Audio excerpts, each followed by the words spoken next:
I am going to go mad thinking of an intro to this film. Hang on, that's what happens in this film. Is this film real? Oh my god!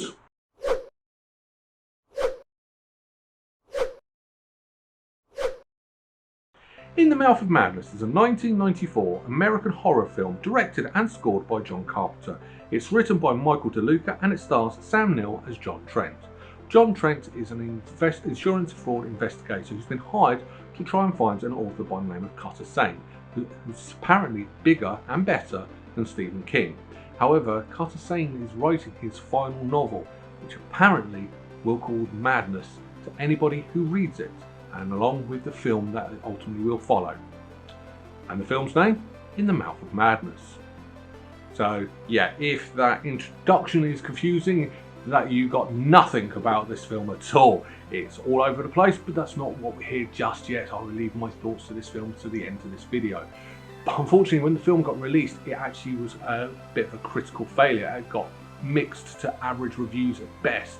So that's what we're going to talk about today. I mean, it's John Carpenter. There can't be much wrong with this film when it comes to him, but we are going to try and go through it and see what we can discuss.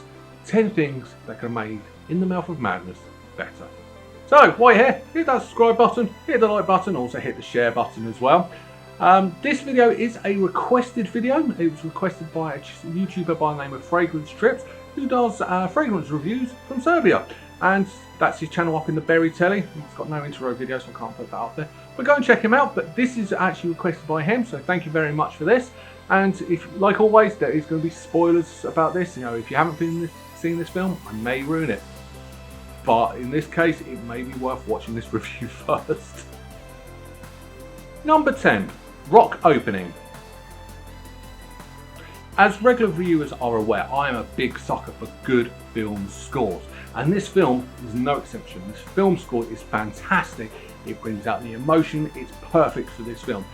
Except the opening, where you get a full-on rock song. Not just a tame one, a full-on rock song. It gives the impression that this is going to be an 80s action film rather than a horror film that makes you think. But maybe it being wrong was the point. I don't know. Number 9, Barcode Cheat. When the opening credits of this film is actually watching a cover of a book being printed. You see the whole process from start to finish, which is great, except they've put a barcode on there. And it's quite a big barcode, and they've cheated on it. It literally says 1, 2, 3, 4, 5, 6, 7, 8, 0. Either leave it blank or put some random numbers. Just don't do that, because that is probably more lazy than actually just trying to think of a random number. Didn't look very good. Now, before anyone says, did you stop and zoom in? No, I didn't actually. It was right there, right smack in the middle of the thing. Number 8, Different Beginning. So when the film starts, John Trent is actually taken into a mental asylum, and people around there are actually all saying it's getting worse out there. Now, the problem I have with this is the rest of the story is told in a flashback, how he got there. So you're ruining the rest of the film, you're losing that tension. When it starts kicking off and when there's a big switch in this film, you don't have any sense of fear that he's going to die, because you know he's going to survive, because it's done in a flashback. So you lose that tension. The tension could have been higher without that opening scene. It carries on later on in the film anyway, you didn't need to have it. And also, the beginning actually does tell you exactly what's going to happen at the end of the film, but you don't know it at the beginning of the film. Number 7, Slezy Lead. John Trent does come across as a bit of a sleaze, well, especially at the beginning of this film. He insinuates that he's done something with a client's wife, he's investigated his wife. It's only insinuated, it's not confirmed, but you still get that. But a little bit on, he actually coerces someone in a corral who's got the arm up. You can tell she's not interested, and he's like really moving in, making all the moves, and not taking the hint, she's really not interested. So yeah, you've got a lead who at the beginning of this film comes across as a bit of a sleaze, but later on, she actually makes a move against him and he turns her down. So it's not really the same, although there are circumstances behind that one. It's a big change in character. Or maybe he was supposed to be like that. I don't know. Number 6, Linda Stiles. Overall, the acting in this film is absolutely fantastic, top notch even, including future Anakin Skywalker Hayden Christensen in a very non-whiny role. However, that can't be said for Julie Carmen. She plays Linda Stiles, and she plays it very wooden, very emotionless, and very annoying. Out of every character in this film, we couldn't get behind her portrayal of Linda Stiles. It wasn't very good. I think anybody else could have done an improvement on that role. But yeah, she was very miscast for that role. Everyone else was fantastic though. Number 5, Jigsaw. No, I'm not on about the Saw films, so we're going to stay well away from them for now. Maybe one day, but not for now. I'm on about real jigsaws. And let's face it, they're not the easiest things to do, especially when you don't actually have a guide showing you what you're supposed to be making. Except in this film, John Trent does it in about 2 seconds flat. The jigsaw's made out of big pieces from each cover of his books, and there's a pattern on them, and he cuts them out, puts them together, bang, just like that. Now, I know there was only 6 pieces, but you have no guide, you have no idea what you're making. This would have taken a lot longer than a couple of minutes, and you've managed to sort it straight away. No. Number 4, camera lens. John Carpenter is a legend. He commands respect. He is a master of the craft of filmmaking. So when you see rookie mistakes, you'll come to thinking why.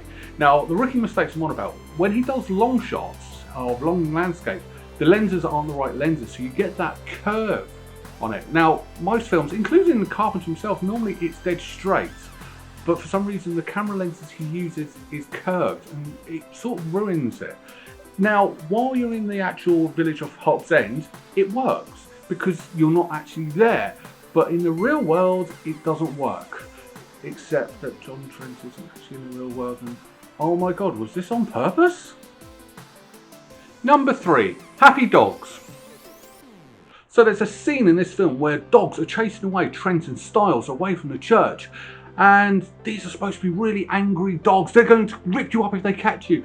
Except for the dogs they used look like they're having fun, they looked happy, their tails are wagging, and look like they would probably just lick you to death. I mean, I'm not a dog person, but those Dobermans were cute. Number 2, car entry.